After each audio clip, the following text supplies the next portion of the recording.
చచ్చిపోవాలి అనుకోవద్దు నాన్న. ఏమన్నా ఒక మాట పడలేవా? ఏమన్నా ఒక దెబ్బ తినలేమా? ఒక మాటతో, ఒక దెబ్బతోనే అంతా అయిపోయిందా? మాట అన్నవారు, దెబ్బ కొట్టినవారు తల దించుకునే రోజు చూడొద్దా? నువ్వు దేవుడు నీ తల పైకెత్తడం చూడొద్దా? దేవుని బలమైన కార్యాలను చూడొద్దా?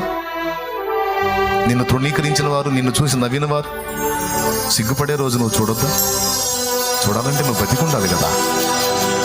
ఎందుకు నాన్న చనిపోవాలి అనుకుంటావు? ఎందుకమ్మా చచ్చిపోవాలనుకుంటావు? ఎందుకమ్మా పదే పదే చావు రావట్లేదు అని అంటావు? నిన్ను ప్రేమించి నీ కోసం చనిపోయిన యేసయ్య నీకున్నాడమ్మా. ప్రాణం కంటే నిన్ను ప్రేమించిన నా దేవుడు నీకు తోడుగా ఉన్నాడు. మరణాన్ని అపేక్షించొద్దా. ప్రభా బ్రతుకుతా, నీ కార్యాలు చూస్తా, నీకోసం బతుకుతా అని చెప్పు. యేసయ్యకి చెప్పు.